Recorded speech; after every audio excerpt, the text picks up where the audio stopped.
Welcome to our conference wrap-up. Last little fun bit of the day.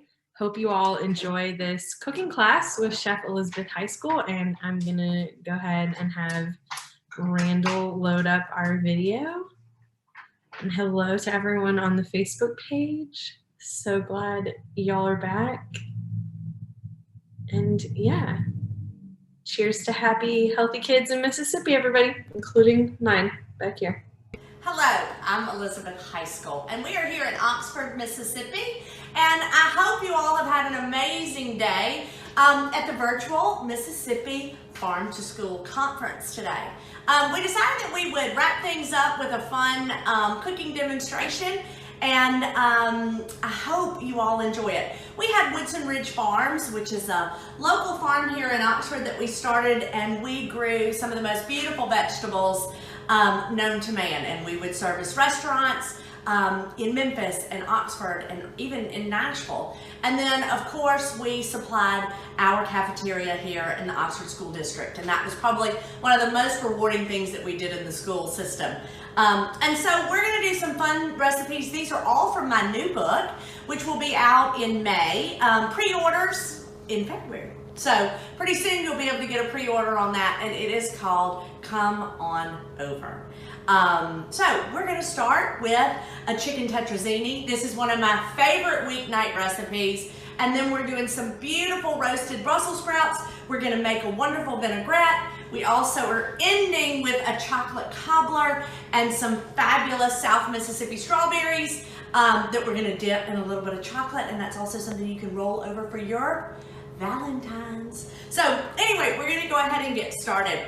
I'm going to go ahead, we'll turn this eye on. What I always like to do is get the pot warm before I put my my oil or my butter in, and that's going to help us get us non-stick surface. So if we have hot pan, room temperature oil, get the oil warm, then we're going to start adding our vegetables for sauteing. We're going to have a non-stick surface, okay? Hot pan, room temperature oil equals a non-stick surface. So we'll give that just a few seconds over here. We've got a whole chopped onion there. And then I have my garlic. You know, I have a friend that absolutely, she cannot stand to cook. But you know, I cook with her. I do all the cooking. She just stands there and watches me and drinks a glass of wine. But occasionally she'll ask if she can help. And so, you know, one day I said, yeah, look, Christy, you peel the garlic. You can peel the garlic, you can do that. And so I looked over at her, and she's standing there like this.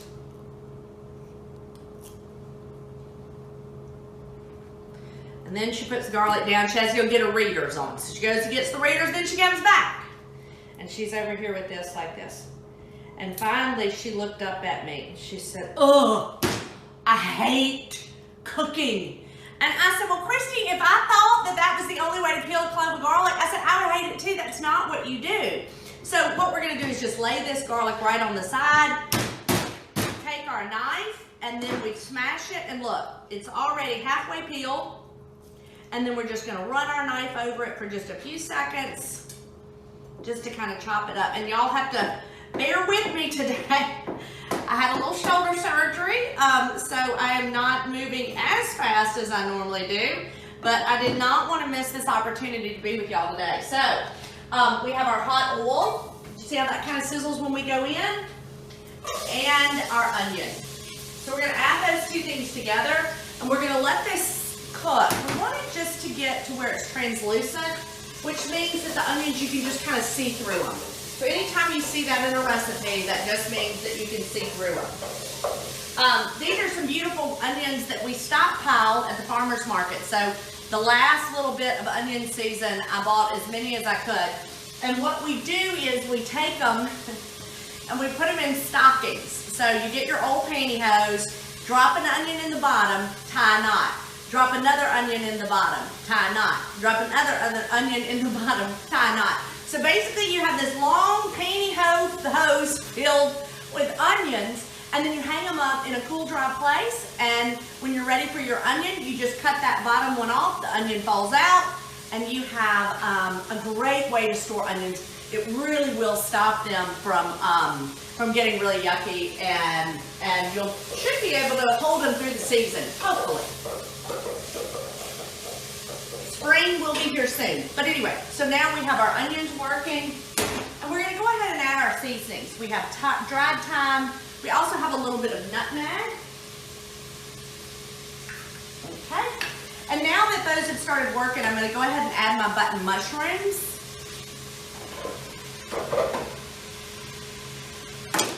And let that saute until it gets, everything just kind of softens and cooks down a bit. Okay. Now, while that's working, we're going to come over here. I am going to show you how to make a vinaigrette. We have some absolutely gorgeous Brussels sprouts that I was able to get from the farmer's market. Right now, it is slim pickings, I'm going to be honest. But like I said, spring's coming, and you know, we're kind of at the end of that winter season. But markets are still open, so make sure you go and whatever you can find, you know, take full advantage of it. Okay, so this I think is probably one of the most important things that you can do is to know how to make a vinaigrette. You need to know how to get it out of the rain. Everybody needs to know how to change a tire, and you need to know how to make a vinaigrette. You know, there were days before, you know, we could get these beautiful lettuces from all of our incredible growers all over the state, that you needed a heavy dressing like a Thousand Island or a ranch, just to try to cover up that iceberg lettuce. But now the last thing in the world that we want to do is cover up these beautiful greens that we can get. So we're going to teach you how to make a vinaigrette. I do this probably once every 2 weeks. I make a huge batch of it. I put it in my mason jar. It stays in the refrigerator. So anytime I have a salad, or like we're gonna do today, we're gonna actually drizzle this over our roasted vegetables after they're through. You've got it in there. It's one less step. And if you're anything like me, I've got afternoons are crazy with kids running here and there, and you know, not having a ton of time. That's definitely a time saver. Okay, so here we are with our garlic cream again. We will just take this, chop it up, and then it's going to go straight into our bowl. If I can get this last little piece off. Okay. Super slow. I feel like a turtle. Anyway, oh gosh. So now I don't feel very sorry for people that say I can't cook. If I can cook with one arm, you have no excuses, people. No excuses. Okay, so here we are. We have garlic, and now we're going to add our acid, and this is cider vinegar. The thing you want to remember with a vinaigrette is 1 part acid, 3 parts oil. Okay, 1 part acid, 3 parts oil. So I don't care if your acid is lemon juice, it could be grapefruit juice, it could be white wine vinegar, balsamic. It really doesn't matter. Just as long as it's an acid. And then we're going to do 3 parts olive oil. Okay, so 1 to 3. Now it is important that we're going to slowly drizzle this oil while we're whisking the whole time. Because there are just a couple of things that we have to do to just make sure that our vinaigrette is going to blend in with our acid. I've got 2 things that don't want to stay together. I've got an acid and I've got oil. And this whisk really kind of becomes your marriage counselor. If you wanted to, you could add a little bit of Dijon mustard to this. That would also help to bind it. I'm going to add a little bit of honey. So we'll just add that. And that, of course, is from our sweet beekeeper who lives right outside of Oxford, who I am obsessed with, the Mississippi Bee Company. And he's actually selling at Kroger now.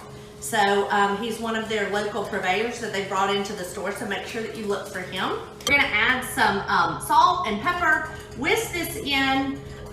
You wanna make sure, obviously, that you taste it. Oh, that's really good. Oh, that's very good. Actually, I'm gonna add just a little bit more salt. Okay. And we will take that, we're gonna set it aside. All right, done. So,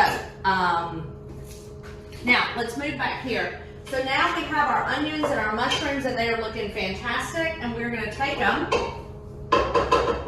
and pour them back into this. We use this same pot to make our cream sauce. for the chicken tetrazzini. I don't like to wash dishes, so if I can do a couple of things in one pot and it's not going to affect the recipe, you can assure yourself that is exactly what's going to happen. I've got 2 sticks of butter. We're going to start by melting that. Okay, so we'll melt that. Now, again, this is one of those things that I think, especially, I'm hoping that y'all are cooking with your children. This is a basic cream sauce that is going to take you to so many different recipes. It's a great skill for them to learn, or if you're just starting to cook yourself, it's a great lesson. Super, super easy. So think about it. If you wanted to make fettuccine Alfredo, you're gonna have to start with the cream sauce. If you want to start with, if you want to make lasagna with the bechamel, so that's a cream sauce in the middle, you're going to need this recipe. There's just a lot of recipes that are going to require this. So we will have our whisk. This is going to be very important. We're melting our butter.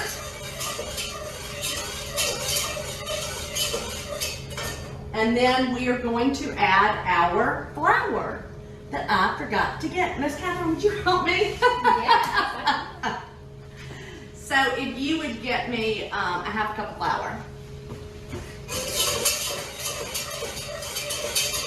I keep telling everybody I can't think with this arm being broken, but or shoulder being messed up. I don't think it's working anymore. They keep saying that has nothing to do with anything, Elizabeth. That is your arm, not your brain. But I'm telling y'all, it's just my brain is not working as well since my shoulder's been hurt. But regardless, we do have lots of flour here, so that's the good thing. Thank you. So now we'll add this. And this is the important step. So we're going to go ahead and start whisking this.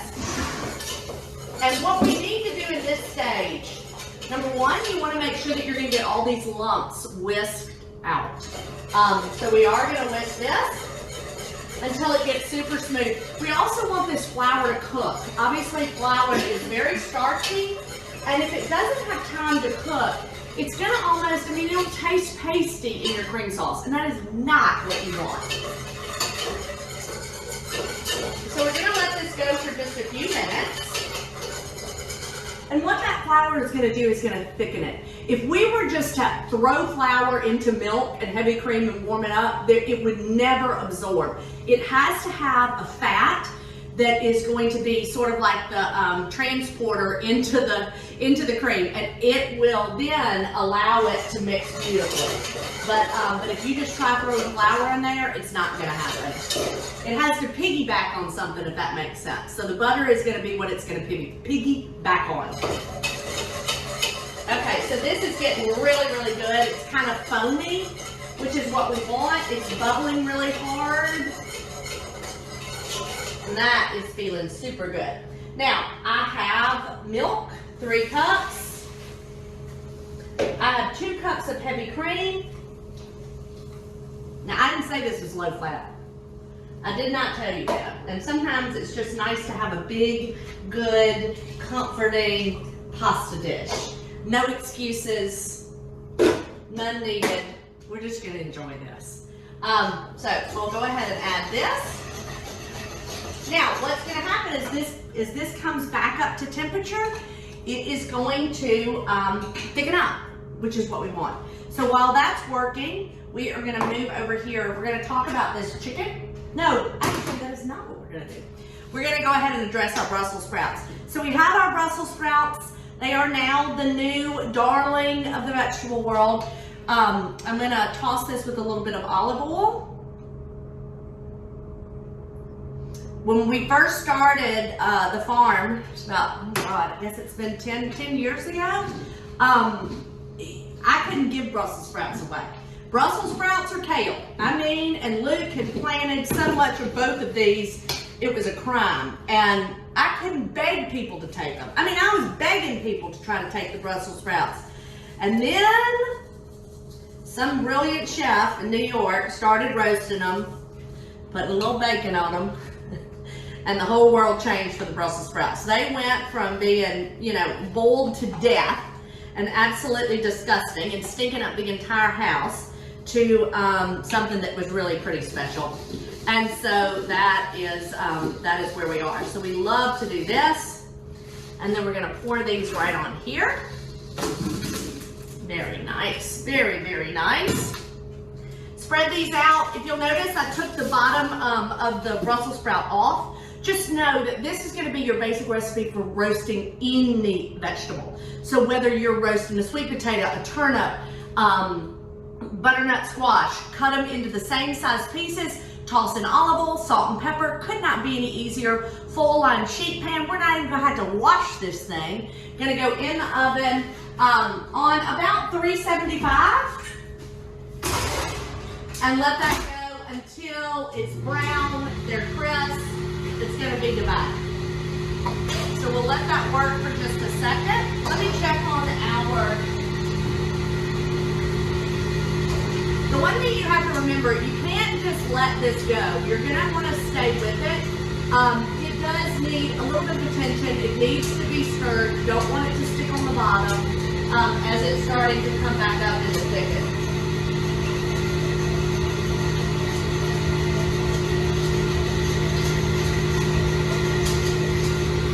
Now, in the book, I did what I call mom tips. I have chef tips and I have mom tips. I have things that every mother needs to know, and then I have chef's tips. Well, okay.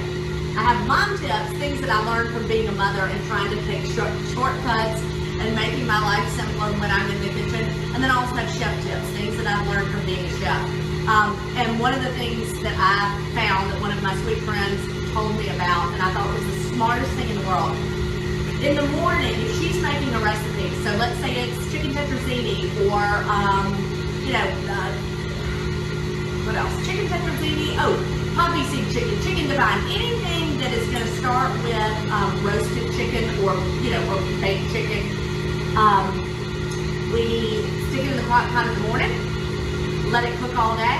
That way when you get home, all you have to do is pull the chicken out, shred it, and you're already so far ahead. And that's exactly what we did with this. I started this Crockpot Chicken early, and now it's all ready to go. I've already pulled and shredded it. I just, if you get home after a long day, and you've got to boil the chicken, and you've got to pick the chicken, you're probably going to end up calling for a pizza. So this is one way to ensure that you are going to make a really great, healthy dinner for your family. So we have our chicken. I've already boiled my spaghetti noodles. And one thing that I always mention with this, you have to make sure that when you're boiling noodles, any kind of pasta, you want the water to be as salty as seawater, okay? I cannot tell you how important that is in your final dish. You'll use a lot less salt because the pasta will be salted already. Because think about it, you have a dried pasta, it's immediately going to start taking in water while it's boiling. And if that water has absolutely no flavor in it, your pasta is not going to have any flavor in it. If it's absorbing salted, fabulous water, this pasta is going to taste 10 times better. So that's something really important to remember.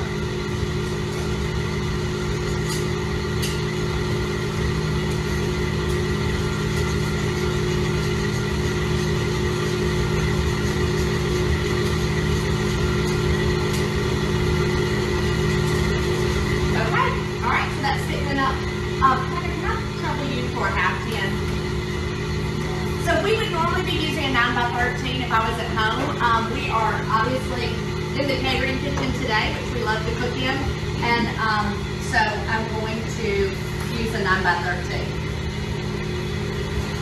Okay, oh gosh, this is so good, I'm so happy. It's so funny, we tested these recipes 1,000 times, and now they're in the book, and obviously the book is coming out, but it's still a little nerve-wracking, because when I'm making the recipes, I'm like, oh Lord, okay. Dear God, please let them have printed this correctly. And I mean, you've gone over them 1,000 times. And so when you see your cream sauce come together, it's like, okay, good. Recipe's working, recipe's working.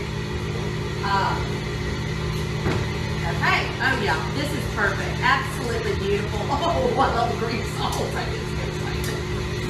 I've been on a cleanse for 21 days now, a vegan cleanse for 21 days. So you can imagine how good this cream sauce is looking to me right now. So, super easy. And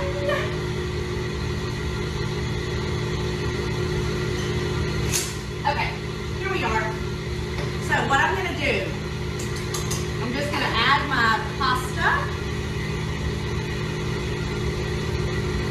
to my pot.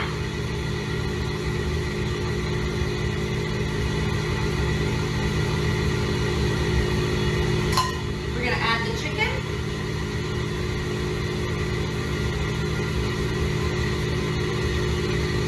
I'm adding my vegetables, and remember, we'd already seasoned these.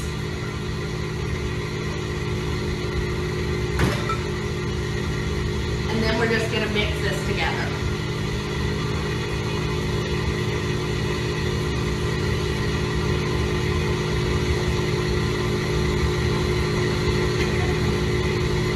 With my left hand. It is getting very tired because it's not used to doing anything. Okay, so, oh my gosh, this is so good, y'all. Okay, I'm so excited. This is by far, I mean, honestly, this was my favorite recipe that my mother made when we were little. I absolutely loved it more than anything, and this is her recipe. Yeah, good. Okay, so Catherine's going to come and help me. This is Catherine. She's my right hand, literally. So if you'll just pull into that would be wonderful. Oh, yeah. Isn't it good? So good. Okay, so then we're just going to spread this out. We're going to mix in a little Parmesan cheese or a little or a lot. It calls for half a cup, but y'all, I'm not going to lie, I add a little bit more. Mama was a health nut, and so she always kind of dialed it back, but I'm not. Add that to it. And now we're going to add our breadcrumbs to the top.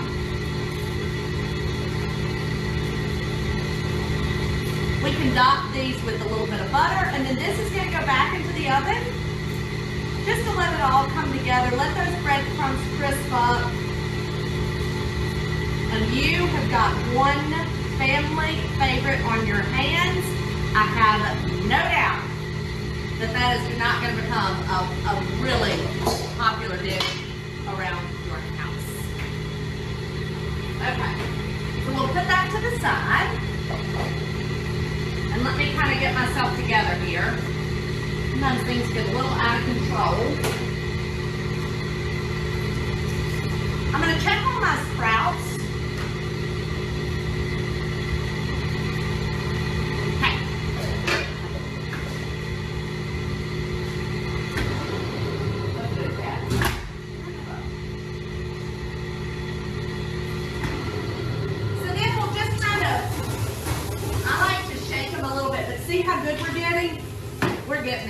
And you do not want to overcook these. You don't want them to be mushy. So you almost want them to have a little tiny bit of crunch in the middle. And that will be super, super good.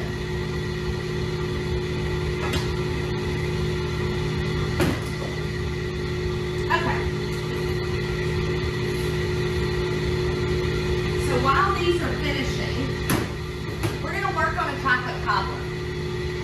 Now,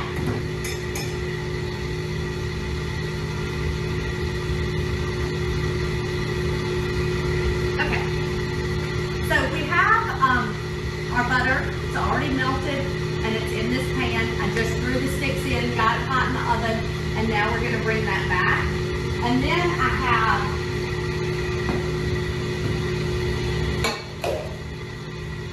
have the batter. So with this, let me grab another bowl. Okay. So we have flour, sugar, and milk. And put our flour in, we're going to put our milk in, and then we're putting our sugar in. This recipe honestly could not be any simpler. You just have to remember that you have to use self-rising flour. First time I made this recipe, it's my friend Tammy Howard. They live in the Delta, and I love her more than life itself. But I thought she lied to me and didn't give me the right recipe because she wanted to be the only one that knew how to make the divine chocolate cobbler. And And so I confronted her. And I said, Peggy, you did not give me the right recipe. I said, I know that you're known for your chocolate cobbler, but you know, if you didn't want to give me the recipe, you just should have said you didn't want to give me the recipe. And she said, Elizabeth, I don't know what you're talking about. She said, I did no such thing. And I said, well, the recipe did not work. It didn't work at all. And she said, did you use self-rising flour or did you use all-purpose? I said, I used all-purpose. She said, well, you didn't read the recipe because it calls for self-rising. So, anyway, that's the big secret, the trick, to make sure you use self-rising flour. And if you'll notice, I just poured that right over the butter. I didn't stir it. I know you want to stir it. I want to stir it. I'm dying to stir it. You can't stir it. Don't stir it, it'll mess it up. And now we have our sugar and our cocoa powder. We're going to mix these together, and then we're just going to sift those right on top.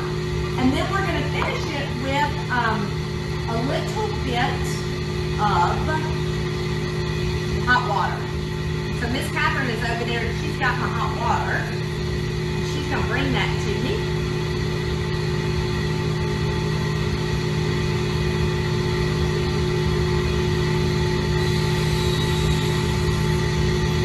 So see, all we do is sprinkle this over the top. I'm just going to push those down just a little bit. Thank you, Miss Cat.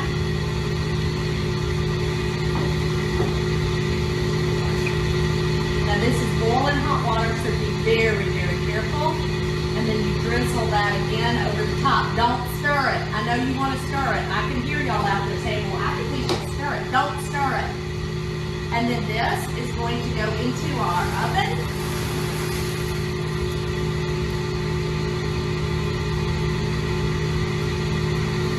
And we went on and made one ahead of time. Look at that. Y'all, I know there's no vegetables in here, and we really were supposed to be doing a lot with vegetables. But I had to share this recipe with y'all. It's the best, one of the best recipes in the cookbook, and super easy. And who doesn't love chocolate? And we will be doing some strawberries. So these are some strawberries from South Mississippi. It's just kind of, you know, when you think that you can't stand winter for another second, God blesses us with a bunch of strawberries coming in. And that gets us hope to get through to spring. Okay, so here we are.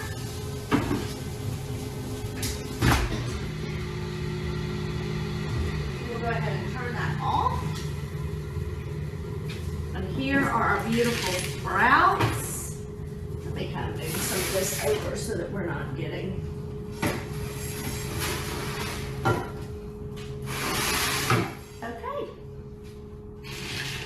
we have our gorgeous sprouts, and then I'm just going to whisk this just for another second, and then I'm going to drizzle it over while it's really, really hot so that it will absorb all of that fantastic flavor. We're just going to do this right on the pan. There's no reason to mess up another bowl. Okay, and then give it a good little shake.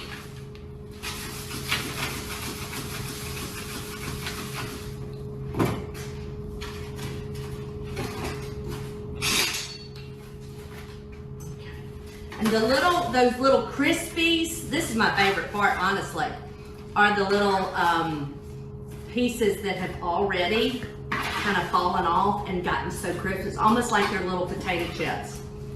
I look like I have a little T-Rex hand, don't I? You gotta laugh or you cry with this arm. Okay, then we go there. And now, Miss Catherine, if you'll just hand me those, the melted chocolate that's in there. We do sell strawberries through Oxford Floral Chocolate Covered Strawberries, and it's a ton of fun. They're so easy to make, and people really do love them. We kind of do a bit of a cheat. I use almond bark, which you can buy at the grocery store. I find that honestly, it holds better. It will stay overnight or even for 2 days on the strawberries without getting, you know, all weepy. And all you do is just take the end of it, go straight into your chocolate, let it dip and drain just a little bit, and then place it here. If you have a little white chocolate, that's always fun to drizzle over the top of them. And so we would serve this chocolate cobbler with a little bit of vanilla ice cream, or maybe a little whipped cream would be fantastic. And then these chocolate covered strawberries. And so it will be absolutely a fun recipe for a weeknight. And that's the thing, is that with this book, we did so many chapters celebrating just life, regular days. I mean, there's so many more Wednesdays in a year than there are New Year's Eves that, you know, if you're not celebrating Wednesday, you're missing out.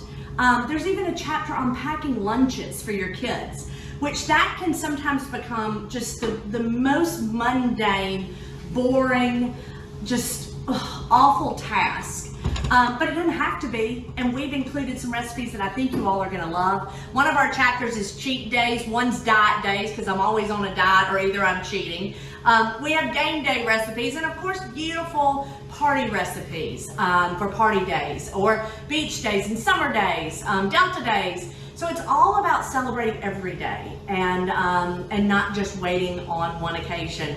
I always laugh about one of my grandmothers. She left the plastic on her furniture, and I never understood that. You know, I mean, it was the furniture that was in the front room, and it still had the plastic on it. It was super pretty, but we weren't allowed to touch it, look at it. You shouldn't even look at that furniture. And I just always thought, what is she waiting on? You know, and I think she died never sitting on that furniture and never enjoying it. So I'm just here to tell y'all, take the plastic off the couches. Let's celebrate a Wednesday night, you know? Let's make every day special, because God knows we have no idea what's gonna happen tomorrow. Y'all take care. I hope you had a wonderful conference.